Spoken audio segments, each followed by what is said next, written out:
Hello, good evening. Welcome to another episode of Guns and Yellow Ribbons. It's Fergus.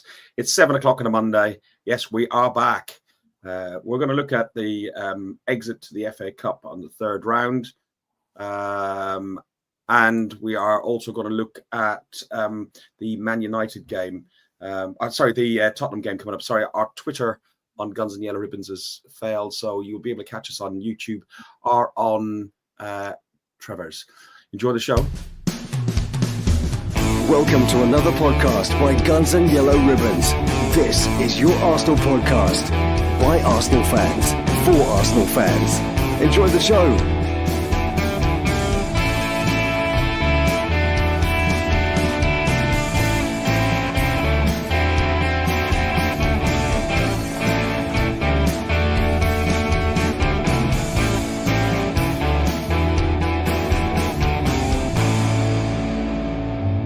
Panic averted. I fixed the Twitter thing. So we are on all three platforms, YouTube, Guns and Yellow Ribbons, and Gunnar Hilsey's Twitter. Oh, that was a bit of a panic there. You told me not to mess it up, and I nearly did from the off, Trev. Yeah, bruv, man, you nearly made a mess of that, Ferg, you know what I mean? You know what I mean? We'll have people all over our backs, man, you know? In it. Oh, Trevor, you are funny. Oh, you are funny. You'll have to explain that someday to somebody. Andrew, we welcome you back yet again. Another show. Alex can't make it because he's working with Warner Sports with effectively ESPN, I think it is, or TNT, doing the Australian Open. So he's asleep right now, and he's up again at 12 till 6 doing the coverage on the Australian Open with the tennis. So you're filling the hot seat for the Danish Gunnar, okay? I am. Yeah, I think we should ring him and wake him up. No, don't be a silly. I nearly said that Viking word. I think you should give me that tracksuit top, Andrew. It might be a bit big for me, but I think you should give me that. I think you'd squeeze into it, Trev. You'd be all right.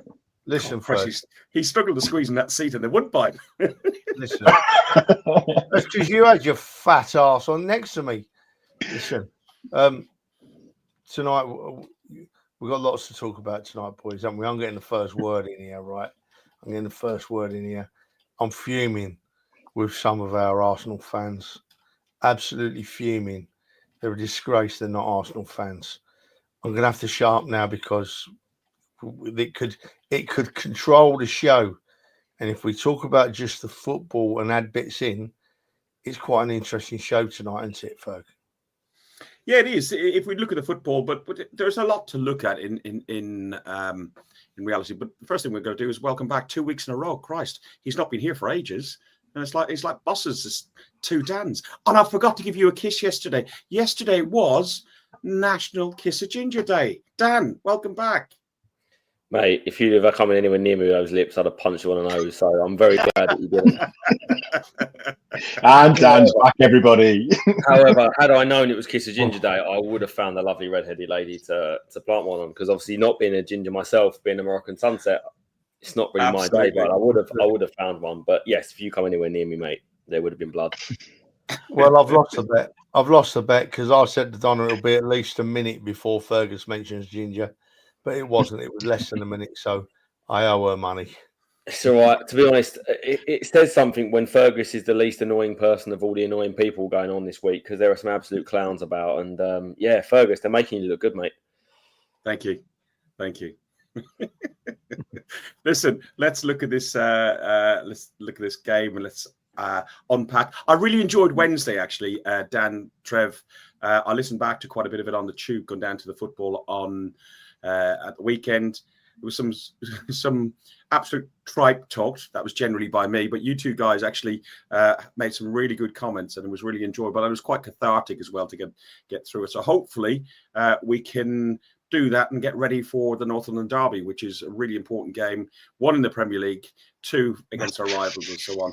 But Trev, I don't know if you noticed. Dan, I don't know if you noticed. I know you got there a little bit later due to stuff going on and stuff. But around Andrew as well, around the area, it didn't feel like FA Cup third round day. It was quite quiet. Some of the guys in a WhatsApp group said it was just really strange. The pub wasn't as busy as normal, Trev. Yeah, it was. it was different to the normal league atmosphere, wasn't it? But to be honest with you, it's what I expected going on recent form and what kinds of crowds we've had in the Emirates. It was what I'd expect, Ferg, to be honest, mate. Once the game got going, I didn't think the crowd did too bad. Certainly didn't think we were as bad as Newcastle. Around me, there was a few more regulars than normal than there has been, but far from being all the regulars in my area that go there every week. So yeah, it was a strange sort of crowd, strange sort of game, strange sort of night, and we've experienced some very strange sort of fans, right? But just before I'm just going to diverse a little bit. Forgive me, Fergus. We're going to talk about Man United, then we're going to talk about the Tottenham Hotspur game, the North London derby, right, at the Emirates. And if, as an Arsenal fan, thinking about your football team, if you're thinking about anything other than the North London derby and cheering our side onto a great win and not putting any diversions in the way of that, you need to be looking at yourself very closely, because some of the stuff that we've seen this last day or two is frankly worse than embarrassing. It's cringe. Well, to be honest, some of it is criminal, but we'll get into that as well. So, Dan, Trevor didn't answer the question. Do you want to answer the question? What do you think of the area? Look, it's a little bit expected, right? And this is probably the only thing I'm going to say in support of some of the. And I don't really want to use the term fans because I don't think they're fans. But in terms of the customers that want to attend the Arsenal games in recent weeks, is that it's okay to feel a little bit deflated and a bit down, because I felt like that myself, right? I think when you're that invested in something that is so important to you, and it doesn't go the way that you build up an expectation and a hope for, it does deflate you. And you're not going to turn up with the same excitement as you would if we were playing this fantastic free-flowing football where you score lots of goals and you're winning week in, week out. But this is your bread and butter, where you split the people that are there as a customer and there to be entertained versus the people that go there because it's the be-all and end-all of pretty much their life outside of their family. You know, it's everything to them, that it means the world, and it physically changes their mood week in, week out. But it's what comes after that really bugs me, is that this support for our club, to me, feels conditional where it should be unconditional. And to me, it doesn't matter what happens at our club. We could lose every single game. We could be in the National League. We could have the worst team, manager, board, everything in the world. But if it's your club, it's your club. And you do what you can to support that club. And I will say this as a disclaimer, because I know I've been asked by you guys not to say opinions on your behalf. So I will say this clearly. This is my opinion and my opinion only, and nothing to do with anyone else on this podcast. So much so that a lot of other people probably wouldn't share my view or don't want Get ready to hit the dump button, Trevor. if needed, mate. No, I'm only joking. Go on. There are media platforms out there that we already know are an embarrassment to our club. But, and I may be jumping ahead of this a little bit with the abuse that Havertz and his wife, etc., had. Yeah, we're going to talk about that. That for me has been a direct result of these media platforms that continually call out people at our club and don't support and don't know the meaning of the word support. And what they do is they're constantly calling out these individuals. They're having a go at them, saying how bad they are, and the language and the words they go into to describe people isn't the language used of a fan. Instead, what they do is act like a clown, and they say things like, we shouldn't be singing certain songs for people, for example, right? Now, this guy, Turkish, right? And if he's going to call out people, he should be called out himself. He's an absolute clown. And he's calling out people saying that they shouldn't be making songs or singing songs about our players. Now, if you're a fan and you want your club to do well, in my eyes, you try and make a difference. And as a fan, you can't get on the pitch and kick a ball. You can't sign the players that you want to sign. You can't do anything other than make a noise during that 90 minutes. And if that one thing is the thing you can use to make a difference as a fan, do it. Do your best. don't turn up with the intention of I'm not going to support the manager, or I'm not going to support this player, but I am that player, or anything like that. You're going to turn up and all you're going to do is moan. And you think you're really going to motivate a player to perform well when you're moaning at them, when you're calling for their head, or you're sitting there, I don't know, booing like some people do. Do you really think you're going to make a difference? It's people like that please don't go to the Emirates if you want to be like that. Go watch from home. Do your little watch-alongs, your pathetic little things that you do at home, rather than actually supporting your team. Because we know what you're all about. All you're about is clicks, making money, and that's your job. I understand it, but don't now put yourselves in the same bracket as us genuine fans that love the club, that will follow them anywhere, that will spend all of our money that we can to do it and put all our effort in to try and really drive this team forward. Because it takes a lot of energy. And I've come out of that ground sometimes physically drained. And he wants to go on about people making songs. Whatever your view of people that make the songs, I'll give you an example. Ben Bennett, right, tries his absolute best to try and make a song for every single player that walks onto that pitch. And do you know what? Big credit to the guy, because I know it means a lot to him. And I know everyone has different views on whether they like them or they don't like them. But his effort is top level in supporting his club. And some of these media people need to come out with the same level of effort to support their club like he does, because that's a genuine fan, not these little clowns that talk after the game and self-entitled absolute. Yeah, I won't say the word. I'll move on, because if not, I'll be ranting all day. But they wind me up. Yeah, just to clarify, Henty, 1 second, Trevor. Henty says, like genuine fans. Genuine fans come from anywhere around the world. Look, we had Mike over from America, who I think he spent about 9 out of 12 weeks at one point last year over supporting. Henty, that we never call out sections like that. When we talk about genuine fans, we're talking about people who love and support the club the same as we do wherever you are in the country. So we had Andre over, didn't we, as well, with us in the Woodbine? Yeah, Andre was from Germany. He flew over. So yeah, and I've just sorted out a Villa ticket for my son-in-law. He comes over from Germany as well. So no, that's not aimed. Trevor, you were going to come back to us. Sorry. Yeah, I mean, I have to follow up from what Dan said there. What I will say about our podcast is that people like that are the reason I come on this podcast. People like that are the reason I come on this podcast. And I this sounds a big thing to say, but I demand of Fergus that we do it a certain way, that we show that level-headed, real Arsenal fans can do this kind of thing, can do social media, right? Can be seen in the streets and not be idiots. They can be level-headed, real Arsenal fans. And the most important thing to remember that Dan said, right, is because they're not going to go away, these people. They're not going to go away. They make too much money, right? They're not going to go away. But the most important thing that Dan said is that to remember they're not real Arsenal fans. They say what they say to cause outrage and to make more people click on their pages and give them more money. That's the only reason they do it. They don't go to football for the love of football, right? They go there to get their clicks and make their money. And it's really important to follow up what Dan says, just to repeat myself, is that's why I do this podcast. That is the sole reason I do this podcast. I've never been a podcast or a social media person in my life before Fergus kindly invited me on here a few years ago, right? And the reason I do it, and the reason I will always do it, is because there is a way of doing this social media, like us four now, and being supportive of your club, right? And show a passion for your football team. And that's what we do. We're not in any way associated with any other social media outlet, any other podcast. To be frank, some of them are brilliant.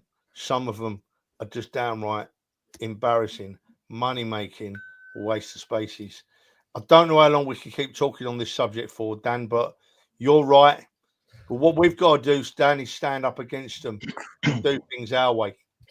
Yeah, I'm genuinely annoyed, and like I can feel myself near enough shaking a little bit. But I do want to come back just quickly on the Hente's point, because this is exactly what we're trying to say here, is that we are trying to be a level-headed podcast, and we're not here to create agendas that are not there. Right now, my view is, when I say genuine fan, it's, as I said, the word unconditional love and support for our club. And you can have that unconditional love and support for our club wherever you are in the world. And I would argue there are many, many fans abroad that have more unconditional love for our club than these people that hang outside the Emirates and try and support our club. So do what you can do as a fan to support the club wherever you are, and I guarantee you'll be doing a lot more than these people for our club. I think that's the point. Everyone knows I'm not on any social media platforms. I don't cover it, and there's reasons for that. But when I saw some of the stuff that you guys were putting on that was being posted against certain players last night, like you said before, Ferg, it's verging on criminal. You actually look at some of the bits, and I work to the point. If you're not going to prepare to say that to someone's face, then certainly don't put it on social media, because you're just hiding behind the keyboard. And if you want to be one of those fans that sits and just wants to slag people off at the end on social media when something's not gone right, stay away from the stadium. We've got to support these boys, and we're in a rough patch. We're not, things aren't going great. We're not playing this free-flowing football. The only way we are going to make a difference is by being the 12th man on that pitch, and we've got to make a difference. And I completely agree with what everyone said. Bring it. Let's get everyone back together and really sort of cheering back home on Wednesday night. Welcome to the podcast. We're 16 minutes in. We put the worlds to rights, and we haven't even talked about the game. But it's great. It is great. I did say sorry beforehand, mate, because it was just. No, it's cool. It's cool. Listen, I was quite enjoying sitting here listening to you, Dan, mate. It was quite good, actually. If these people are taking airtime, we've got every right to respond to that. If they're putting their stuff out there, we've got every right to respond. And remember, you real Arsenal fans, if you walk around that Arsenal stadium and you see some bloke with a microphone shouting and screaming his head off, he's not there shouting and screaming his head off because he likes you or he wants you to talk to him. He's standing there screaming his head off because he's making money. That's the only reason. Ferg, anyway, listen, last night, mate, I thought we were a bit unlucky, pal. I did. Look, listen, let's look at first and foremost the lineups. So the lineups we had was Raya, Timber, Saliba, Gabriel, Lewis Skelly, Jorginho, strangely, in the midfield, not Rice, Marino, Gabriel, Martinelli, Jesus, and Havertz. The only one that really jumped out at me that we didn't play was Rice. And is that down because what we thought on Tuesday night, that he just wasn't 100% fit? It could be, right. We said this when we spoke, that Rice, when he came up close to the corner flag, he didn't quite look right. He looked very pale, very as if he's had an illness going on, like there's been a bug going round. And it looks like he was on that pitch because he was trying his absolute best to try and do something for the Arsenal, as opposed to sit at home knowing our squad's thin. And probably if we had a bigger squad or more players fit, he wouldn't have been in that team on Tuesday. I'm not surprised we rotated a couple, if I'm honest, because I think at the minute our midfield, looking ahead to a North London derby, which as a fans game is the most important game of the season. Those games are the be all and end all for the bragging rights of our rivalry. And the midfield battle is something you absolutely have to win in a derby. So I can understand him and Partey not being in there. We've got the quality in our team to rotate that area. That's not where we're thin at the minute. Jorginho is a very, very good squad player that can come in and do a great job. Marino, look, people are he's gonna be a bit like Marmite at the moment. I think he needs to do better, but he's not long been at this club. He started a few months late because of fitness issues. Give him time. I'm not going to judge a player after a few months, but he can come in and do a job. So the players that came in were good enough to win that game. And the reason we didn't win that game wasn't because of the players that rotated. Andrew, Trevor said just at the opening of this, we weren't really that bad. We started on the front foot. We're keen to bounce back from Tuesday night, where I thought on Tuesday night, despite the result, I didn't think we played too badly. We just couldn't finish anything, similar to what happened again tonight. We had all the possession, but not much threat in the first 20 minutes, and then that disallowed goal. But how did you feel we performed in that opening salvo? It was it was a kind of a case. We knocked the ball around. We had possession of the ball. We got stuck. They were trying to get stuck into us, weren't they? I mean, let's be honest. They got us at 5 bookings in the first half, just by trying to kick us off the pitch. But I think we controlled the game really, really well. And at that point, never was I worried that this was going to be a contest. And Trevor and I were speaking on the train coming down, and we weren't sure. What squad he was going to put out. Is he going to start Neto in goals? Is he going to go Lewis Skelly and the rest, a few others? Bearing in mind we've got 2 massive Premier League games coming up, but he went for it. So fair play for doing it. But 20 minutes in, the way we were playing and the way that United were not threatening us at all, I thought, we're going to do this. It's going to be one of those nice wins, and we're going to walk away. Trevor, you opened the line with, we didn't play that bad. Go on. Yeah, well, I think after Newcastle last week, when we looked okay, I think last night for me was a prime example of we're a player short. We did everything right until we got in front of goal and we squandered or missed or fluffed our chances. Havertz has been in the news all day today. Havertz has been in the news for all the wrong reasons today. His family getting some horrible, vile abuse. But speaking about Havertz as the footballer, I honestly think we've been kidding ourselves a bit thinking he's the answer to our forward problems, because he's not. I think we were short of a strike. If we have a striker last night against Man United, we scored 3 goals in the first half, right? I'm really, honestly, that sure about that. We just looked really good. We moved the ball well, and we showed what Man United really are, a poor side. Mm-hmm. And that's what worries me most, That's what worries me most. Over 120 minutes last night, an hour of those 120 minutes playing against 10 men, we couldn't put a poor side away. Although we were a much better team. We're short of a striker, Ferg. Yeah, look, listen, I'll jump to it. I was going to leave it till later, but there's quite a few comments in the chat about Havertz. And I know we talked about him on Tuesday, saying in the League Cup game, he was unfortunate. He had 3-4 chances and opportunities to score, as did Declan Rice have 2 or 3 chances. Trossard had a chance. Lots of players on that pitch had a chance. Sterling came on and had a chance that was a woeful pass across, but people calling him out, and I'm not calling you out in particular, Intelligent Gooner, but it was you had a comment on Tuesday night saying you thought it was clumsy. We disagreed with you, and you're still maintaining your point. That's fine to have that conversation, and it's fine to have that view, and you're doing it in a pleasant way. But some of the people that come out, and let me take your comment off first, because I don't want it to be associated with you directly. Trev, can you take it off? I've got it. Yeah, thanks. Some of the stuff that some of the people have put up directed towards Havertz's wife, and they want to slaughter her baby, and they're going to come around her house and wishing her to have a miscarriage. People need to get, and I'm not saying it's going to be watching this podcast, but people need to get a grip of themselves. Yes, be critical. Yes, have your opinion. But have some fucking respect. I'm sorry, but have some respect for people, because that is just awful. That is beyond football. That is absolutely, totally disgusting. Could you imagine if somebody said that to your wife, your mum, your girlfriend, your sister? You'd want to absolutely physically find them and kill them. And I just find it absolutely disgraceful that people can do that. Go back to Wednesday night now. So Havertz has seen that now. He's going to have seen that, right? He's going to be stuff out there that's going to be on. You go back to what Dan was saying earlier on about the players turning up for the fans as well. If you've got the fan base, and they're not going to know who it is in that state, if it's anybody in that stadium or someone behind the keyboard, if he's got an opportunity, is it going to upset his mindset to what he feels against us as a whole fan base, just because of the opinion of one person and because of what's been put on the vile comments about it?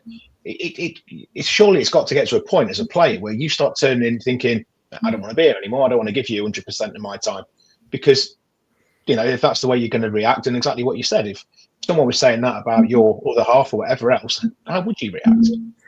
But if you look at those players like Rice and Havertz in particular, both of them have been down with this bug. We said on Tuesday that Rice didn't look right. He ran his socks off. I think yesterday he didn't look himself either, Trevor. People have to allow that. They're playing every 3 days. They've been ill over Christmas or had this bug that's flying around the camp. There's not enough depth in the squad to rotate as much as they'd like to. Rice is dropped to the bench for that very reason. Trevor, what's your view on all of that? Look, I've tried so far tonight to avoid talking about the squad, Fergus, and blaming injuries, because that would have been the easy way out for us all tonight, right? That would have been the easy way out for us all. We could have called the idiots out and said it's all about injuries. But for me, it's not. It's not about injuries. It's about lack of a player. Right? There's a massive difference, right? We haven't got an out-and-out striker injured. We haven't. We've got some marvellous players injured.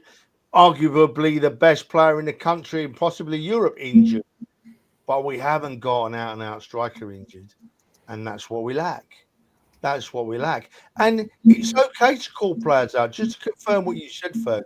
I'll try not to swear uncouthly like you did, but right, it's okay to call players out. Nobody calls players out more often than me on this podcast, right?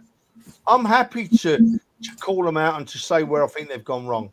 But there's a line you don't cross if you're a proper Arsenal fan. It goes from showing concern about the team and the way players are playing to downright abuse. And quite frankly, it shows a lack of intelligence, a proper lack of intelligence. And, give up on it. But going back to the question, Ferg, can't blame injuries. It was lack of players that we're blaming. No. Oh, Trevor's dropped off again. Dan, go on. I can see. I'm seeing. Oh, honestly, there's so many things to come back on there, and I'll tell you what this podcast teaches me, mate. Discipline to sit there and listen to people. Because my God, I'm ready to go at people in a minute. But before I go, let Trev finish his. Sorry, Trev, that's happened again. No, I'm done. Go, Dan. Then go. Okay. Could we possibly just bring a couple of those comments up, please? And could we start with the last comment of Intelligent Gooner when he said about no one deserves to be abused? Because what I really want to start with on here is, as much as we can have disagreements on here about players, and same as the people in this chat, I don't believe for absolutely 1 second in a million years anyone on this podcast or in this chat is anything like those people making those comments towards Havertz's wife. They are keyboard warriors that have no life, that are pathetic, that are not fans of Arsenal, of football. They're not part of humanity, right? Let alone part of football. And that's what they just sit there and doing all day. And I don't think they're even, it's easy to say from the outside, but I don't think they're even genuine threats. It's just people trying to cause trouble, right? And as much as I said earlier on about supporting the club, supporting the players, that doesn't mean you're not able to criticise at any point what they do. So if we can go to the first comment that Intelligent Gooner had about Kai Havertz being clumsy, that's fine if people have those opinions, right? Now, I'm not saying that Havertz is our solution to that striker role. I think he was brought in as an 8. I think because of issues in the squad, he got moved to the striker position. I think he did very, very well in that position, better than anyone really expected. And I think because he did so well, I think the board have said, actually, let's give him a go and let's invest elsewhere in the squad. I think it's something that has backfired a little bit on them, and we absolutely need a striker. And I don't think Kai Havertz is going to be that clinical striker that we need. But that doesn't mean he isn't a decent player that hasn't got a role within our squad. Now, that doesn't mean sell him tomorrow, get rid of him, right? He's not the most clinical striker. I think he brings a lot to our team. And I still maintain that he has a very, very good place in our squad. And whether that's as a backup striker as an option, whether it's playing deeper in that 8 role, I think he can do it. I don't want to see him on the right wing like we ended up against Newcastle. He's not a terrible player. There are not players that play at this top level with the Premier League that are that substandard, right? You could be one of the worst players in the Premier League and your level is still fantastic as a footballer. Let's not forget that they are still fantastic footballers. He just maybe isn't the final piece that we need up top. Yeah. Exactly. Guys, let's look at there's a couple of incidents in the first half, and then we'll go into the second half and extra time when it really kicked off and kicked on. 20 minutes in, there was a disallowed goal. I'll take your view on it, Andrew.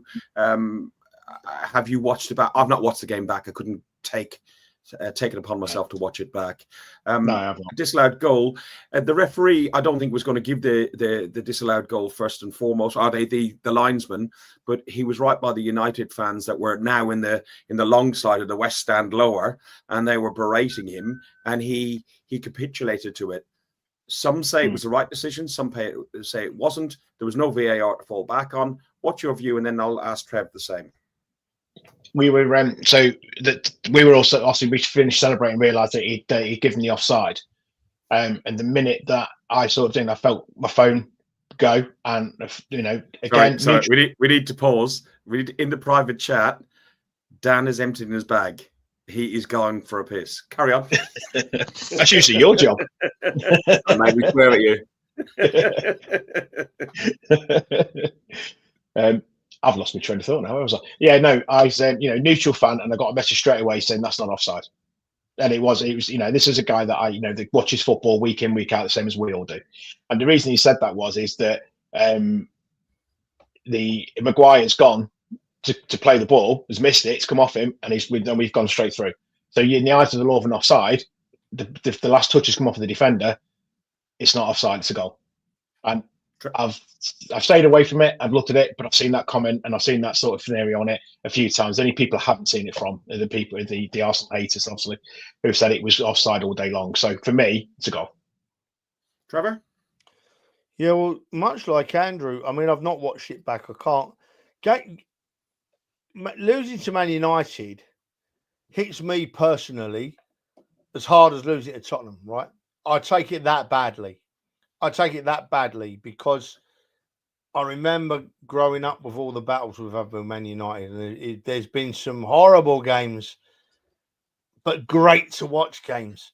And so losing to Man United hits me just as hard. But I'm a bit like Andrew. I thought I was celebrating the goal for about 2 or 3 minutes before suddenly the whistle's gone and it's disallowed for something. We didn't have a clue what it was disallowed for. I wondered whether Howard Webb was in club level enjoying his prawn sandwiches and got his phone out or something, But who knows why? I don't know why it was disallowed. Now I've not looked at it. I can't bring myself to look at it. I'm still sulking from defeat. And I'm actually still a bit embarrassed because after the game, in the heat of the moment, I sort of lowered my standards a bit and put a post on social media that I was embarrassed about, and I've apologised for today. But as for the goal, Ferg, I ain't got a clue why it was disallowed. Has anyone watched it back? No. Well, it's interesting that comment now that James has put on. That's another thing I've heard as well, is that the linesman was actually 2 or 3 yards behind the play because he wasn't keeping up with play. So, there is a lot to take into consideration. And I know we berate VAR, but actually, at a time, we actually needed it because that would have actually gone and been a goal. But you can't, that many fans in that bottom quarter, it's just, I don't get it at all. It's like the linesman, he was soft. I mean, I don't know that referee. Someone said to me he was a League 1, League 2 referee. I'm not sure. I've never really heard of him. And that's a big game. If you're, even if you're Championship ref. Listen, the Premier League referees cock it up anyway, so it doesn't matter what league you're in. The refereeing standard is poor. Moving it along slightly, the next, probably the main thing that happened in the rest of that second half was, unfortunately, Gabriel Jesus went down with an ACL injury. We believe it's an ACL injury. It could be possibly the same knee they had a problem with before. If so, Dan, we saw it there right in front of us. He stumbled funny. He got tackled by, was it Bruno? Fernandes. Yeah, Bruno Fernandes tackled him. He went down. That's probably career-ending if it is an ACL, a proper ACL. I wouldn't go as far as saying career-ending, but it's not a nice injury. It's not what we needed. It's not what the player deserved. Look, Jesus has had a lot of criticism recently, and quite rightly with his finishing, because he's not done what he needs to do in that position. His job is putting the ball in the back of the net, and he hasn't done it. But he's worked very hard to get back into this team. He's still a massive squad member to allow us to rotate at times, especially when we're that thin on the ground. And to have him out for the rest of the season, which is looking likely, and part of next season maybe, it's gutting. It must be gutting for him because he's had so many of these injuries. And he has such potential, I think, as a player elsewhere in our squad, in my opinion, backing up right wing position. It's gutting, but there is only one answer to this now for me, and that is we have to go into the market and we have to bring in someone of top quality, and we have to have a board and a club that's now there ready to put the money where their mouth is, so to speak, and support this manager and support this club in the area that we really, really need it. And it may be taking a gamble. I honestly feel like the Nicola Pepe deal has put the board off for spending big money on a striker. And I think there's less risk of spending bigger money on Prem-proven players or midfielders and defenders because they're not in the spotlight as much when you spend that money on them. You spend the big money on a forward and you expect goals, and if they don't deliver, they are unproductive. I think we'll go into that in a little bit later. Let's finish off on the game though, Trevor. So United were very, very dirty in that very first half, but it was very stop-start. Resulted in there was more fouls and shots in the opening 45 minutes. There was 12 fouls conceded by Man United, resulting in 2 yellow cards. And you can see that Arsenal didn't even have a shot on target officially, and that was from the scoreboard inside on the concourse. Didn't even have a shot on target. We went into the second half. Sterling came on. What was your view on Sterling's performance? Bearing in mind he hasn't had that much football. Man United came with a game plan, Ferg. Yeah. They knew their limitations and they came with a game plan and they pulled it off. Give a little bit of credit where it's due. They knew they weren't good enough and they came with a game plan. As for Sterling, when he came on, to be honest, I've called him out after some of his recent shows, but I thought he did all right. I thought he got up and down all right. He still looks nervous to me for some reason. I don't know if it's just the way he is and I'm not used to that.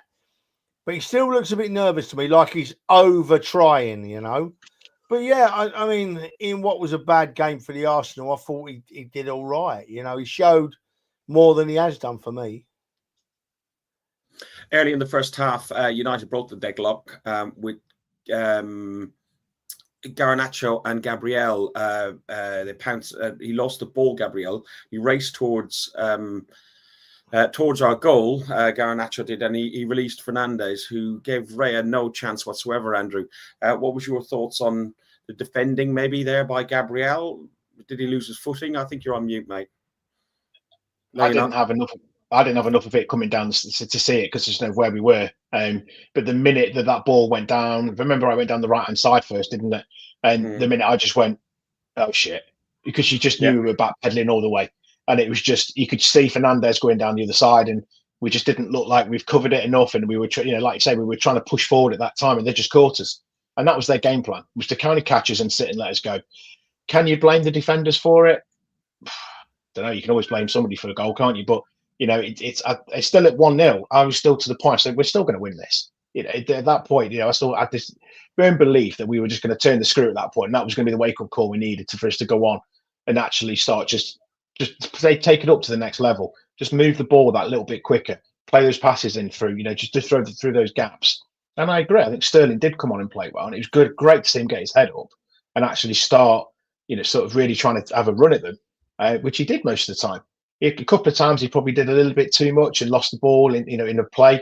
My only criticism would be is when he did lose the ball, he didn't track back to cover to try and help.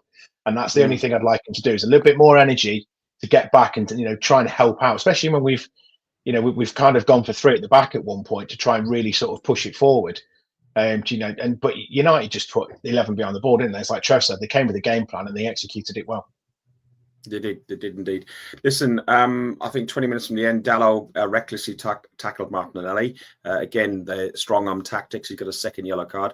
My brother was at the game and we spoke at half time, and he was expecting Man United to get a red card. He said the way they're playing, and there was on yellows already. He was expecting. He actually thought it was Fernandez that would shot the red card.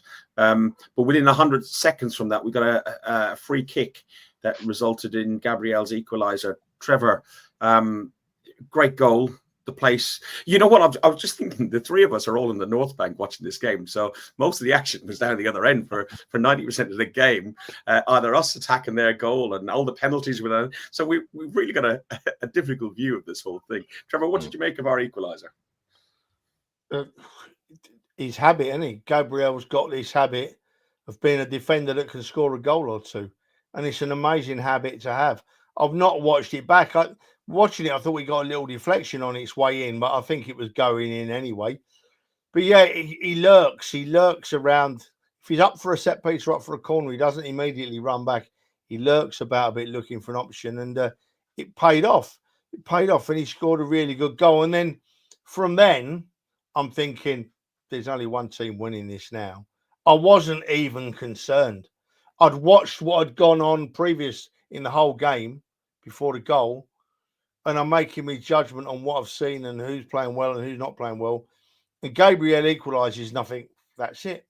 We might as well go home. We're done. It's it. Yeah. Game over. Nothing to watch. Honestly, I was that confident. Dan, they continued even down to 10 men and at 1-1. They continued with their bully boy tactics and their fouling and disrupting the flow of the game. But it did result in a penalty given to Havertz. Harry Maguire took Havertz down and Odegaard took the penalty. Myself and yourself could see the penalty. I thought was very soft. I actually didn't think it was a penalty at all. And I think with VAR, it probably wouldn't be given. What did you think of their disruptive tactics and then getting the penalty? We'll talk about the penalty being taken in a second, but I'm just leading up to it. Yeah, I'll start with the penalty because, like you guys, normally I watch the games back when we lose still, just because I like watching the tactical aspect of the game. I was too annoyed last night. I've not been able to watch it back, so this is purely on what I've seen in the stadium. But I turned around and said to you in the stadium, I didn't think it was a penalty to start with. I was surprised it was given. You can normally tell by players' reactions, right? And as much as Southgate was right, Maguire's shite, his reaction to Kai Havertz says a lot about what he thought about that tackle and that situation. So for me, at first view, not a penalty. I'd have to watch it back to confirm that, but I don't think it's a penalty. Their tactics were always going to be those tactics in terms of trying to get in our faces and be physical, and that's where they are as a club. But I disagree, surprisingly, with you guys that their tactics actually worked, because I don't think they worked. And you can look at the result and say, well, they went through, it must have worked. We didn't lose that cup tie because their tactics worked. We lost that cup tie because we didn't put the ball in the back of the net. And people saying about we couldn't break them down. We did break them down. We created very, very good chances that we didn't finish. And Declan Rice should have had one, maybe two. Kai Havertz definitely should have had two. Odegaard should have had one from that penalty. We should have come away from that game with a very, very comfortable victory. And for me, their tactics weren't great. They didn't work. We created chances, but we did what we have done so often this season, is not put the ball in the back of the net. Trevor, Odegaard took the penalty. He struck it low. He struck it left. But Baynder, I think, is the Turkish keeper. He done well. He actually had a reasonably decent game, and clearly in a penalty shootout, and he saved a penalty in the game, and he made some good and some simple saves, but he done his job very well. What did you make of the penalty? And would you have? We all thought Havertz would take it. I don't know why Odegaard was standing up to take it. I haven't got a clue, mate. But you know me and penalties. I was only watching out the corner of an eye anyway, mate. Yeah, you normally go for a pint. I can't be. I normally disappear off down the concourse until the penalty's taken. I get that nervous about it. So yeah, I didn't think it was a bad penalty. I thought the goalkeeper guessed right. But I tell you what, I did think that Man United keeper looked very assured. If anything, he looks a better goalkeeper than what I've seen of Onana on the telly. He looks an assured goalkeeper. He knew how to play the game. He knew how to time waste, as all teams do nowadays. Made a mountain out of everything to try and get them through to the end of the game. So yeah, I don't think it was a bad penalty from Odegaard. I think it was one of them where the goalkeeper just chose right. One thing for me with penalty takers though is that I do like Saka does it right. Aubameyang used to annoy me for it, right? Saka does it good. Odegaard did it last night. If you've got a really, really good penalty taker, I mean top-notch penalty taker, they score even if the goalkeeper goes the right way, because the ball goes firm and it goes into the corner. And even if the goalkeeper dies the right way, he can't get it. It's too late. The ball's gone past him. And I thought that Odegaard penalty could have had a bit more pace on it last night. And it reminded me of when Aubameyang missed that one at Tottenham. If the goalkeeper chooses the right way with an Aubameyang penalty, the goalkeeper would save it. That was proven. But, yeah, I drifted. I apologise, Ferg. I know I'll be doing your head in. No. It's all right. To be honest, as for last night's penalty, I didn't think it was a bad penalty. But I'm a firm believer that if you've got a top-notch penalty taker, the goalkeeper don't save him, even if he goes the right way. There's pace on the ball. And stop that stupid jumping around in the run-up, because it does my head in. Yeah, quite a few of them do that now, don't they? And try and put off the keeper, but it doesn't seem to work. Look, just quick Ferg, on that. I know you want to move it forward, so be very quick. But you talk about that while I do something else. He's gone. 45 minutes. You empty your bag. Oh God! I'll tell you what. These people, when they get to this age, they just can't handle it, can they? Poor old Ferg in his 70s. He's done well to get to this this stage of the afternoon. Make sure you put yourself on mute, Ferg. Yeah, please. I don't want to hear no water dripping from the pipes. Thank you very much. But he goes on mute. He listens, doesn't he? He does. Yeah. Just Yeah. to come back to you quickly on that, Trev. I get where you're coming from like the run-ups, etc. But you know what really annoys me with penalties is when they either hit it not quite near the post. There's, it's like sort of 2/3 of the way across, or it's a good, comfortable height for a goalkeeper. I don't think it was a terrible penalty. And correct me if I'm wrong in the chat. I think it was the first penalty he's ever missed in his career. So really? I think so. Again, be interesting if people can find out if he's actually missed a penalty before. But look, people miss penalties, right? They say it's a lottery. It is a lottery. I actually would err on the side of it was more of a good save than a bad penalty. I've actually got the penalty. I can share it with you in a second. Just you carry on. Yeah, I don't think it was a terrible penalty. Certainly, I don't think he's missed one for Arsenal before, but I don't think he's missed one in his career. He is the number 2 penalty taker behind Bukayo Saka. If Saka was on the pitch, he definitely would have taken it, or normally if they're winning, they sometimes share it. But the other one that's a decent penalty taker normally is Kai Havertz. He's actually been a decent penalty taker, I think, in his career as well. People miss penalties. Messi, one of the best players ever in the world, has missed penalties. Ronaldo has missed penalties.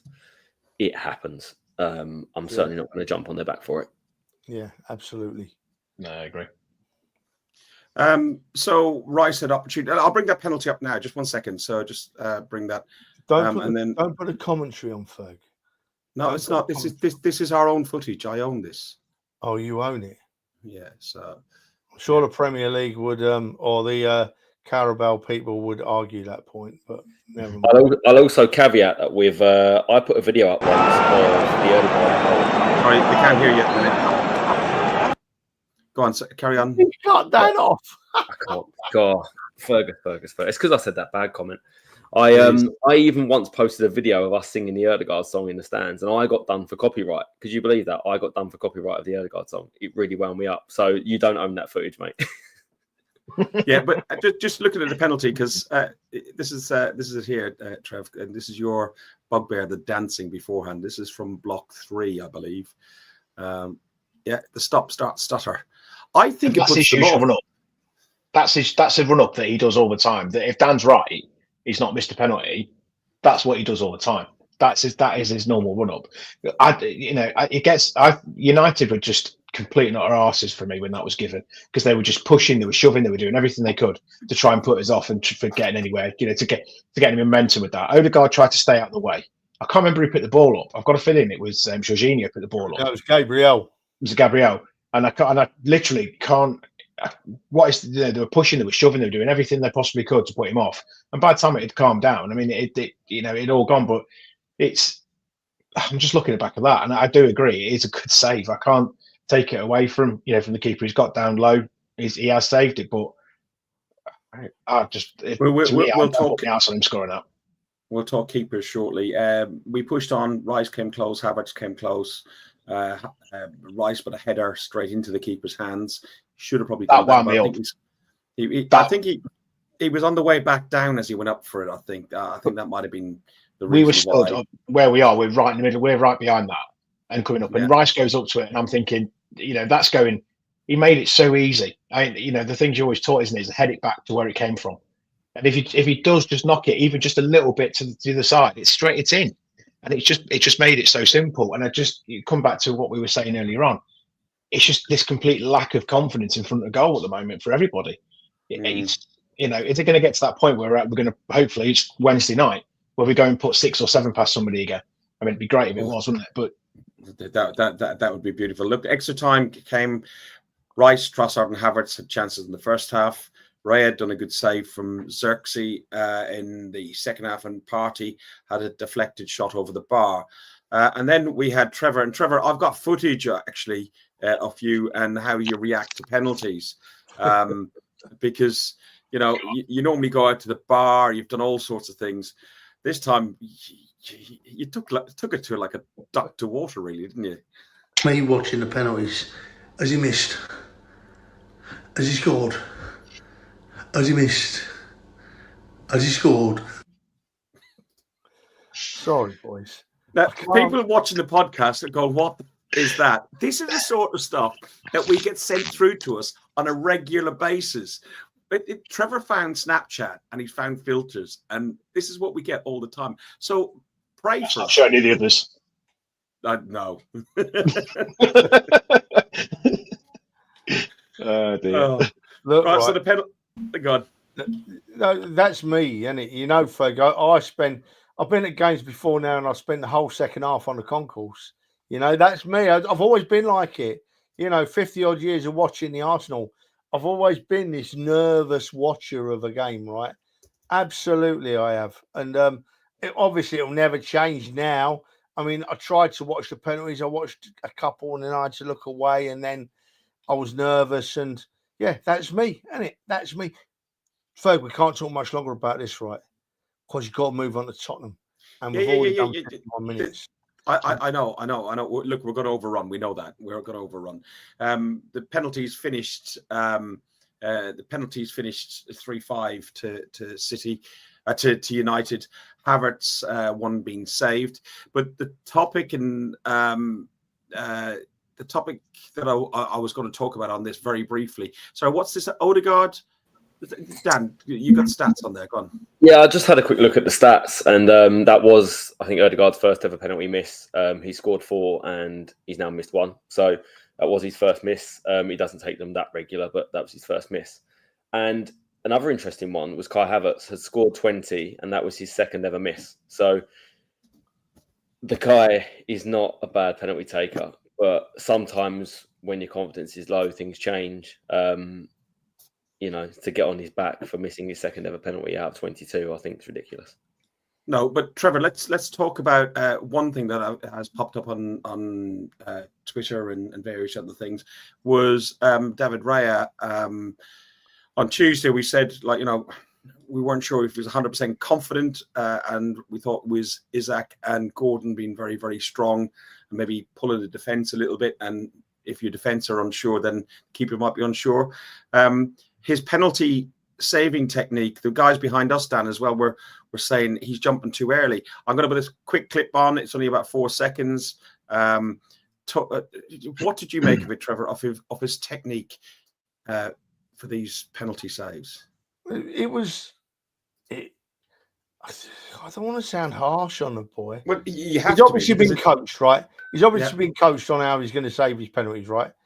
And for me, it was something out of like a Charlie Chaplin film script, really. He just seemed to be diving and gone before the ball had left the boot, And it was strange. If it had worked, we'd have all been singing his praises, right? But it didn't work, so we're all a bit gobsmacked and thinking, what's going on with it, to be honest. Can you put it on again? The clip? Yeah. The thing is, Andrew, this wasn't just for one penalty. This was for all of the penalties. So, is it because what we've just been saying about hitting the penalty hard and low? And is he now? Has he got his water bottle, whatever he's got, and he knows they're going to go? They usually go left or right. You look where he's getting right into that corner, so he can get that right to the bottom post, like Dan says. Where you put it is you should get it as close to that post as you can. And is he just gambled and because they know they're all going to go that way, or they're all going to go, low, and he's tried it, and it's just, like you say, if it works, he's a hero. We go through and he saves 2 penalties, he's an absolute hero. Because he hasn't saved one, we're questioning the technique. Andrew, but if he saves one of them, that obviously moving early. Does the referee whistle up and say, "We take that again"? The goalkeeper moved. Yeah, it was pretty blatant. Not without VAR in situ. Oh, Never going to see that. You can move up and down your line. By the way, you can move up and down your line as much as you want. You can't come off the Stands line. behind the line, doesn't he? Yeah. Sorry, Just- Dan. just- I'm still living in the 50s. Just some history here as well on his penalties. This isn't the first time it's been mentioned, and so much so that Harry Kane actually mentioned it when he'd researched his own penalties against us for when Bayern came. He had said, "I've researched and he moves early, which is why he waited for the keeper to go." But again, he did it against Porto. Everyone said he's a hero because he saved it. And you look at his history of penalties, looking at some more stats, he saved 4 and not saved 37. So around just below 10% of penalties he actually saves. And if you look at the average penalties saved in the 2023-24 season, the percentage is around 7.5%. So he's slightly ahead of that percentage. I think back to 98, he was around 10%. I think that's where it normally fluctuates, is around that. So I don't think he's any better or worse than any other keepers at that. It just is a bit of a technique that maybe more people are going to watch out for. So it might be something he has to change, because if everyone knows he does it, they're just going to wait for him to dive. So we are out of the FA Cup. We're out of the FA Cup in the third round, which is not very nice. I think 4 out of the 5 seasons that Arteta has been in charge, we've either got out in the third or fourth round of the FA Cup. I think what made it harsher was the fact that was Man United. My brother is a Man United fan. And that was a greeting he got when I came out of the North Bank when he was standing there with his camera to see how much I was smiling. You only live around the corner. Live around the corner. But guys, there's a question. Like we heard the toxicity, and then we will go on to the Northern Derby. We heard like this word toxicity and stuff creeping back, and we talked earlier on about social media and so on. I suppose a quick round robin. Should a fan support your club, whoever you support, unconditionally? Trevor, I'll go to you first. Absolutely, of course. Arsenal Football Club are ingrained that deeply inside me. If I had even a thought of supporting a different club in my head, I'd never go to a football game again. I'd be embarrassed by my actions. The amount of memorabilia in that room, mate, I'm never going to question that. What I've seen, no way. Crazy. Andrew, what's your thoughts on it? And what is unconditional? Thick, you are there for when it's high, you are there for when the lows, you are there for when it's not going good. And you have to turn up every week and support your team, no matter what's going on. Like Dan says, National League, League Two, wherever we are, we're all going to be Arsenal fans forever. And Theo is, to me, who we need to pass that on to. He's coming to the games. He was gutted last night, and he was like, "Dad, I've seen Arsenal win a penalty shootout, and I've seen us lose a penalty shootout, and I don't want to see it again." And I was like, "That's what I want," and that's it's there. But unconditional for me is you are there every single time, as much as you can be, and that doesn't mean anyone goes to the games. That is anybody watching who is on TV. If you support your club and you love it and you don't want to see your team lose, and you certainly don't go on social media threatening players and threatening people because you haven't got the balls to come out and say it to someone's face. Dan? Yeah, I mean, I answered this earlier. Pretty much for me, it's a yes. It's unconditional. Unconditional doesn't mean you have to be happy with us not winning, by the way. That's not what unconditional is, pretending that everything's rosy and you have to be happy that we've just lost in the penalty shootout. None of us are happy. But it doesn't change the fact that we'll be there next week, the week after, next year, 10 years' time, supporting this club because we love this club. And look, maybe we'll all be in the B section in a few years' time. Well, Fergus is nearly there. But without, obviously, I don't have kids myself, for example, but you guys will have kids. And it's the same for, I imagine, a love for a child, right? It's unconditional. It doesn't matter what they do. You will love them regardless. You won't be happy with what they do. There's lots of things where you won't agree with it, and they can go to such an extent where you can be extremely unhappy with them, but the love is still there and that won't ever change. Yeah, very true. I think unconditional is a very strong word to use, but I know how I feel about Arsenal Football Club, and I know what it makes me feel. It gives me my highs, it gives me my lows. I don't take it as deeply and as personal as you do in a way, Dan, but we all deal with it slightly differently. But I just love the social aspect of it. I love the adrenaline of it. I love the highs, the lows. Even the lows have a positive. The only positive I can take out of the result that we had at the weekend is our players actually need some rest. And the weekend of the 8th and 9th, they've got no football in February, and they could actually go and have a bit of Dubai weather. And you know what happened the last time they came back from Dubai. So, yeah. What was that? Arsenal came before Theo. Oh, cheers, Phil. Well, just leak the group chat. Oops, got us warm in here, isn't it? Anyway, North London Derby. Look, it's the third game of 5 consecutive games in a row. We've got Spurs on Wednesday night, then we got Aston Villa at the weekend, then we got a massive game in the Champions League at Dynamo Zagreb. Trevor, you couldn't have a bigger, more difficult run of 3 games to come after 2 really tough results at home, and with the challenges we got with some of the squad positions. See, I actually agree with a couple of the things you said there, Fergus, right? A couple of really tough games at home, right, that we've just come out of. But for me, not tough, you have to add to that tough to take, right? Tough to take games. Because I said it after Newcastle last week that I still go up to St James's Park full of hope that we can turn the result around, because I know we're good enough. What a comment that is. Exactly. That is quality. Dan Duckworth, for people on audio, for everyone knobhead out there who's having a pop at fans, there's 5,000 of us roughly going up to Newcastle with a 2-goal deficit to overturn and support the club, the players, and everything else that comes with it. And I think that's basically what you were about to say as well, Trev. Well, yeah, it's what we do, isn't it? And so I go into tomorrow night's game against Tottenham. I'm like contradicting myself really, because although we've had a couple of bad results, I'm not worried about playing Tottenham tomorrow, because I'm sitting here now thinking our luck can't continue to be so bad in front of goal. We're going to score goals. We create that many chances. We have that much possession. We move the ball forward, right, that well, that we're not going to keep not scoring goals. It's going to change. And hopefully it will change on Wednesday night. We put 5 or 6 or 7 past Tottenham, because they, as somebody said in the chat, they won't play the low block Tottenham. They'll play the Ange way. It's the only way they know.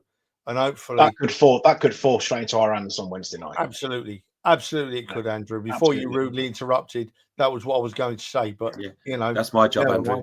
But, we're told off there. Talking about fans, right now, I go to most of the European aways this year because Fergus has let us down. Dan and myself, we've been palling up and going to games, right? And I've been doing that for years now, right? And if you're a real fan, I used to go up to wherever on a Wednesday night thinking, this is the end of the Wenger era. I know we won't win. I know we're going to get bullied. I know 1 or 2 players won't play, but I'm still spending my money and going up there, flying out to Madrid for a Europa League semi-final thinking, yeah, we got a chance, but we're probably going to get beat. Flying to Baku for a Europa League final against a side that was so much better than us at the time. But you still do it. That's what us real Arsenal fans do. I've been doing it a bit longer than Dan. Dan started doing it now. Fergus is doing it. Not everyone can do it, Andrew. I understand that. And it doesn't make you any less of a fan, right? Trev. But it has to be said, they're in here. They're in here. You forgot Poltava. Poltava. No, well, I actually thought we'd win in Poltava, and we did quite comfortably. Yeah. Well, it was actually in Kiev. Yeah. It's so easy. Right, North London Derby. What do we do about lineups then? Trevor, I'll come to you first. Unless you want to nominate somebody else. What business of yours is it? What we do about lineups? That's down to Arteta. Right, okay. Who are you? The only thing Go on, Trev. You can shut up a minute as well, Andrew. I will go along, right, with whatever my manager chooses because I'm a real fan. I don't care. I'll support whatever 11 he puts on the field, even if he calls them all up from our end for the game. There, I'm done with you, Fergus. Thank you. I am going to shut up because otherwise I'll lose my first class seats next time I'm on the train. Dan, I'll come to you then. So, looking at the situation we got, Sterling probably has to start. How and what are you doing with the lineup, and what about the depth? And so, I think we will be the fact that Tottenham will come out and just do what Ange does. We hope. Will play into our hands and give us a better opportunity to catch him on the counter. But we do need to be a bit more potent in front of goal, don't we? Well, we need to do what Arteta's been doing all season, mate, putting out our strongest side we possibly can, taking it game by game and putting out the best side that we can on that occasion. And so I hope that's what he does. If Sterling is part of his favourites, I can see a reason for putting Sterling in, you know. I'm more worried about what happens through the middle because that's where our weaknesses are. But whatever our manager does, you know, whether you're upset with him recently or whether you love him, he's our manager and we support him. So I just hope he goes the best team he can, Ferg. The best team he possibly can. Hey, how far away is White now, by the way? Is he getting End of the month? End of the month is okay. Mm-hmm. I knew he wasn't that far away. Dan, what's your thoughts on how we change up? And before you answer, we got 380 people watching live at the minute. Lots of you over on X Twitter. We'd love you to go across when you get a chance, even now or after the show. Jump over to our YouTube channel, click like and subscribe. It just helps us out in what we do. Thank you very much. Go on, Dan. Can I go now? Hurry up. I was tempted to. I either could agree with Trev and just completely throw you under the bus, Ferg, or it felt like you came to me for a sensible comment then, which is a bit of a change, really. That's right. Yeah. Look, for me, firstly, I want to echo the sentiment of definitely fully behind Arteta, and that doesn't mean he's not to be questioned, right? And I've said this last week that I feel like some of his tactics, he needs a plan B. He needs something to change it when we're not able to break down that low block. That doesn't mean we don't think he's the right guy. I think what he has done so far since he's come to the club, from where we were to where we are, has earned him the right to have more time and the right to make mistakes, because everyone is human and everyone in his life makes mistakes. So please, anyone out there that's perfect, that's never made a mistake, come forward, because you'd be a perfect candidate for that job and you'd last about a second. But in terms of the lineups, I think we're really, really limited on our front line. We only have a couple of options, really, and it's 3 players from Havertz, Trossard, Martinelli and Sterling. Now, do you switch it up and take a gamble and say Martinelli goes up top? Do you stick with Kai Havertz up top? Does Martinelli go to the right? Does Sterling play on the right? You know, there's lots of different combinations there. I think, in my personal opinion, if it was me, I would play Havertz up top and not drop him and not wreck his confidence, because I think he needs a confidence boost. And the stat that you put in the chat, Andrew, about his goals in London is another reason to back him. I think Martinelli has to play on that left-hand side. I still prefer him on the left to the right. I think he's looked more lively in the last couple of games. So that then, for me, leaves a toss-up between Sterling and Trossard on the right-hand side. And I don't think Trossard does enough on the right-hand side, and certainly when he starts as well. And I think Sterling, his effort levels were there against Man United. I saw enough there to say that he's trying. He needs a confidence boost as well. But let's not forget what he's done in his career. Give him a little bit of respect of where he is. He's not the player that we all wanted. He's not the player we probably needed. But he is a player that's now wearing an Arsenal shirt. And he's a player of ability, and I think he's good enough to be playing. So I would give him his opportunity in that squad on that right-hand side with a standard midfield of Ødegaard, Rice, Partey, and then whoever's fit in the back line. I think Timber hopefully should be fit. Gabriel Saliba are nailed on with Raya in goal. And then it's a case of who's fit. I don't think Calafiori will be fit. I think Lewis Skelly's done very well, and I'd probably go with Lewis Skelly. Yeah. Trev? Yeah, it's two really interesting points there. You mentioned about Havertz up top, Dan. Absolutely. For me, that's where he's got to play. But against Newcastle, I thought he was drifting into wide positions far too often if we've got good wide players. And he didn't seem to be quite as bad against Man United. I would have said he drifted into the old inside forward positions, whereas drifting out towards the edge of the area when we need Havertz at his best in the middle of the box, in the old-fashioned sense, leading the line, And it's frustrating me a bit that I just wondered if you boys had noticed it or if it was something that you thought of. Dan? Oh, was that a question for me? Yeah. I mean, yes, I have seen it. Certainly against Newcastle, he actually moved and played on the wing. But I've also seen it a few times where he's drifted out to that right-hand side. And I think it's been tactical at times to overload that right-hand side. It's been analysed on a few platforms before that I've seen of him drifting out to that right-hand side. I agree we need someone that is a proper centre-forward that can lead the line. We need a presence. And even against United at times, that ball that Kieran Tierney put in, just about to mention that. A striker with instinct would back post nail that. And that's probably what we're missing is striker's instinct. The rest of his gameplay, I still maintain he's a great player, but we need someone to stay central and be a poacher. Andrew, what's your thoughts on the Northumberland derby now upcoming? And is there anything you would do differently to what the guys have said rather than repeating what's already been said? No, I mean, you've got to get him into the starters, and we're going to bring out the comment in. Partey's got to start in the midfield. We cannot play him as right back. So we've got to make sure he's in that midfield with Rice and Odegaard. And you look at kind of, Havertz, I wouldn't drop him at all. I think, I completely agree. He's got to go through the middle. And if he gets one, I think he'll get two or three because it'll just give us a bit of surge of confidence. And the only thing that I would say about with Martinelli and Trossard, if you put both of them on, a couple of weeks ago, I can't remember who we were playing, but they were swapping wings quite a lot.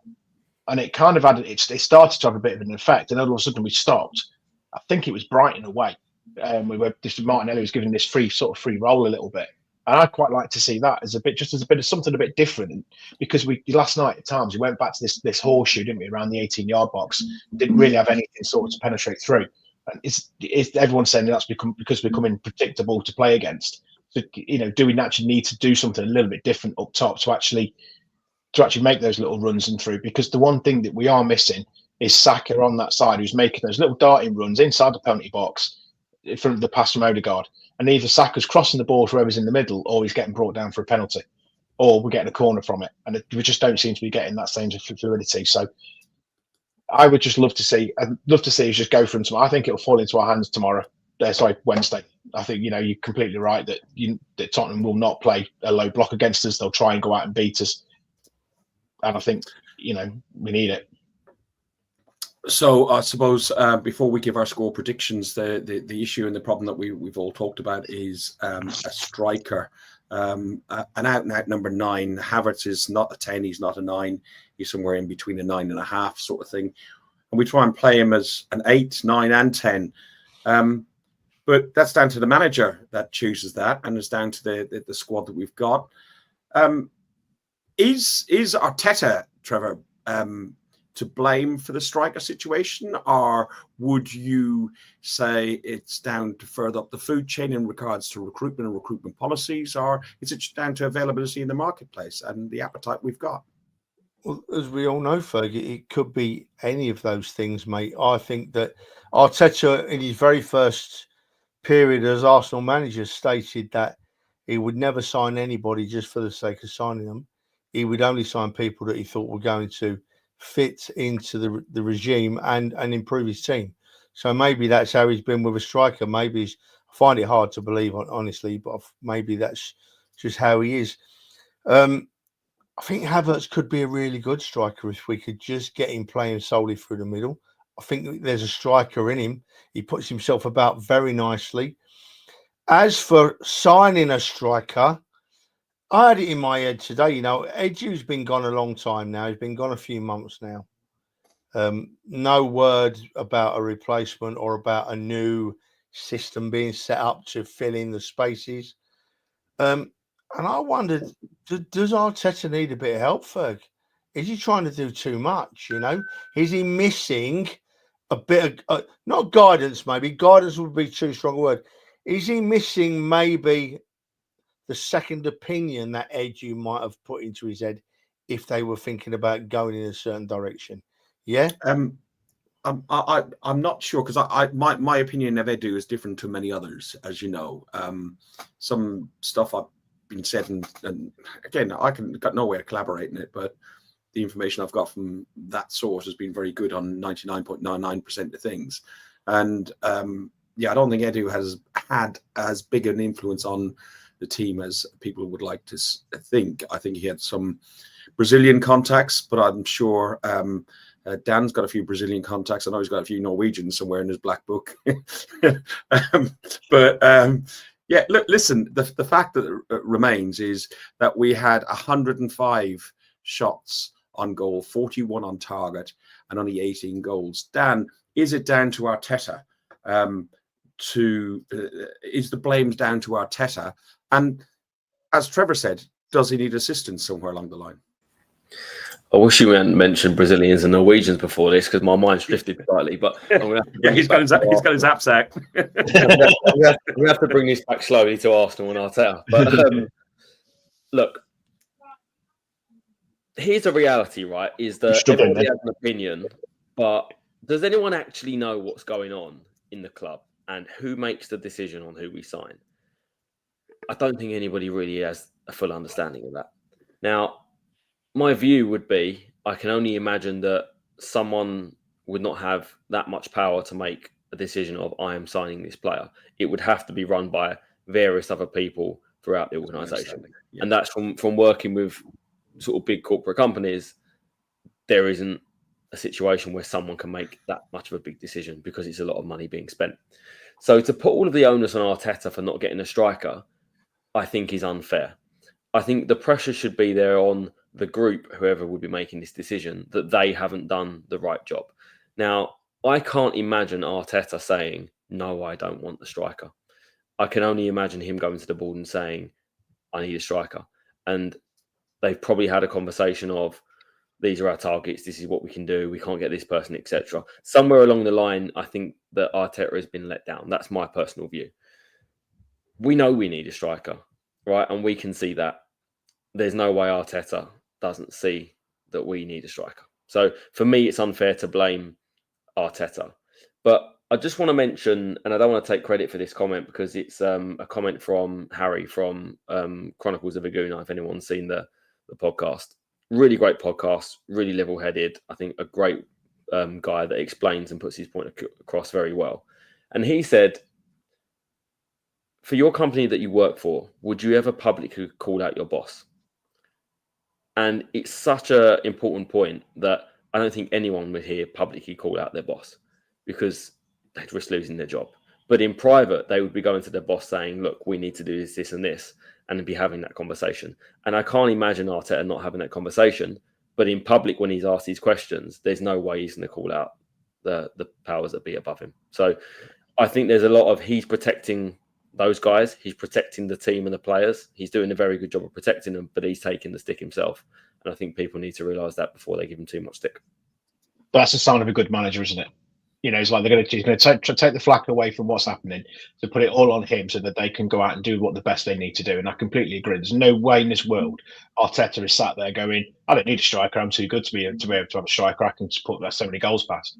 You know, as much as all the flak we're giving Kai Havertz at the moment, he's a game behind. He's played 17 games. If you compare him to Isak, 17 games to 18. Okay, he's 6 goals behind him.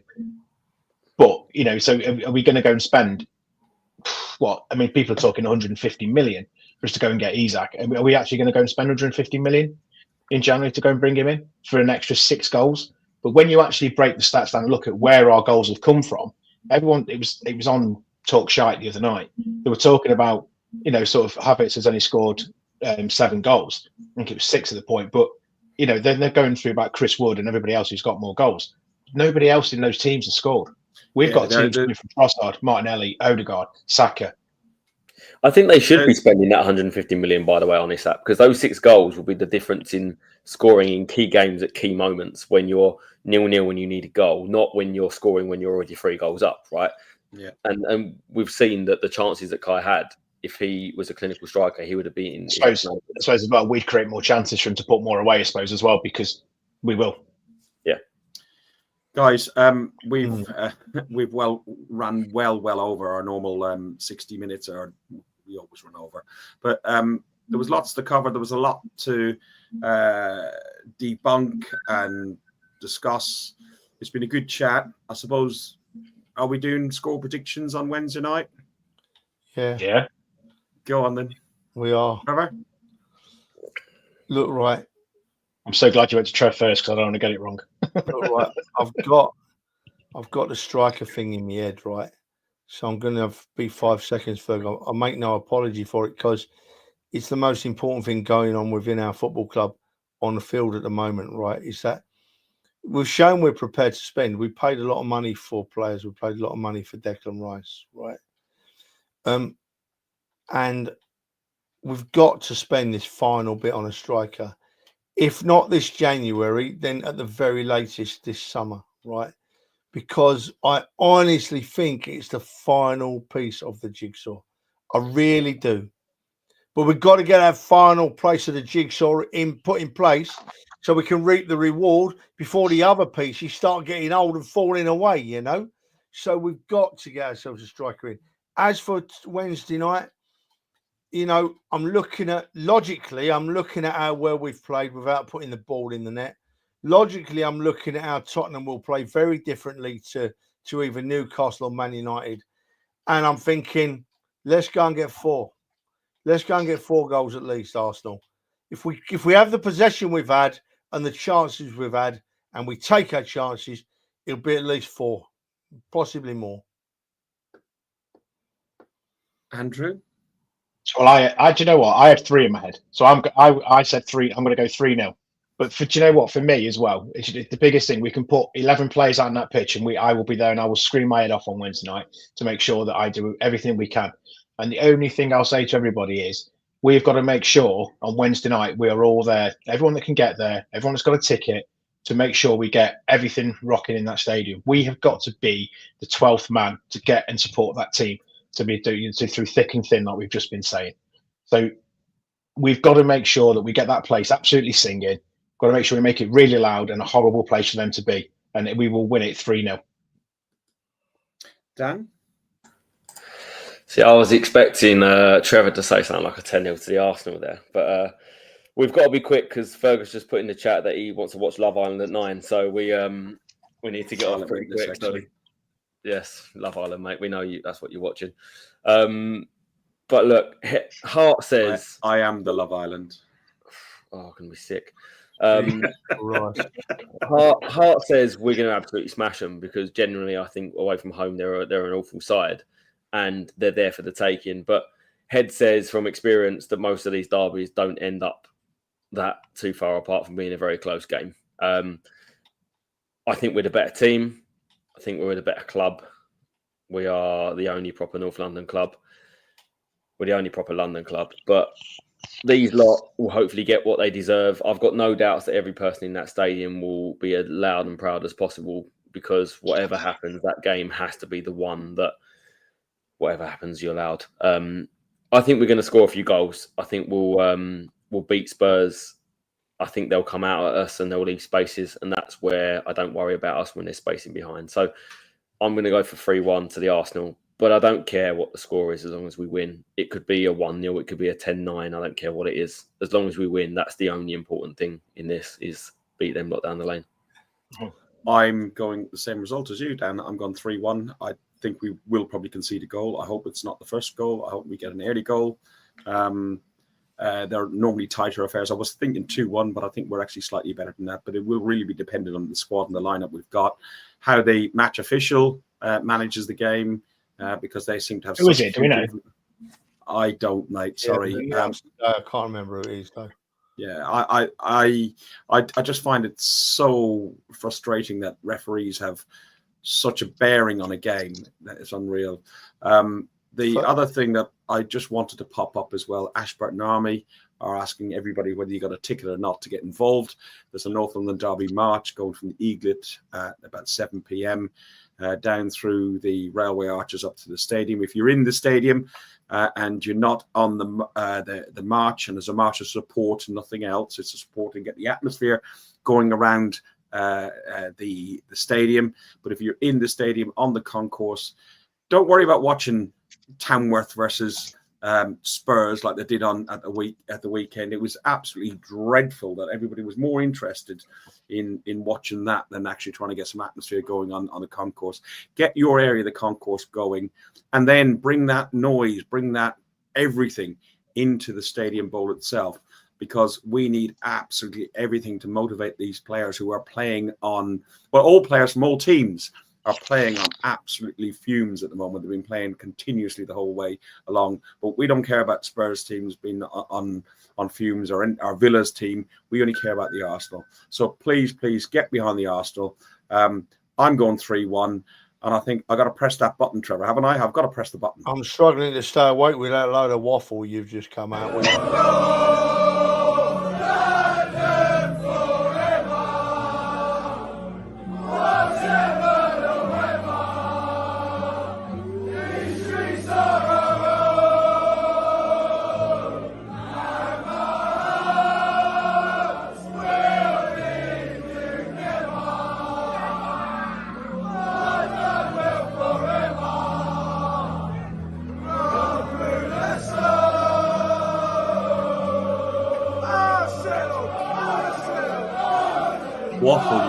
Waffle, you say. Trevor, you're just so cruel and unkind towards me. Listen, Ferg, just before we go, right, we can't cover it tonight now, but Gary Ward asked a very interesting question, and an important question earlier about the FA Cup fan allocations and cups in general fan allocations. Gary, I'm sorry that we've not had a chance to discuss it tonight, but Ferg, we'll have to carry it over because it was caused all sorts of aggravation, didn't it? And it's something we should express an opinion on. They get 15%, up to 15% subject to police, and then they had 8,000 on the lower, and they left a gap up the top just for tokenism. That there was no United fans got up the top anyway. It was an absolute shambolic situation in that particular game, and I think Arsenal needs to do more about it. The only other one I wanted to bring up in the chat was we got a new listener. Christopher Woods. Evening, guys. First time tuning in, finally back from the Emirates after a busy day working over the Christmas with the family. Bit nervous about Wednesday night. Don't be nervous. We've already predicted there's going to be a win. We're going to have a great time. Glad you found us and are watching the show. Yeah, that's it, boys. Table's booked. Table is booked. I can confirm the table is booked. I'll be there for 4. This hour and a half too long for this old boy. I'm off to get my head down. I'm going to put my teeth in the Steradent and suck my gums and go to sleep. He's a tart. On that note, up the Arsenal. Cheers. Trev's got his teeth out. Thanks for listening to Guns and Yellow Ribbons, an Arsenal podcast by Arsenal fans for Arsenal fans. Follow us on Facebook at Guns and Yellow Ribbons or Twitter at Guns and Ribbons. And remember to rate and review us too. Up the Arsenal. Remember to go to our YouTube page, like and subscribe if you really like it.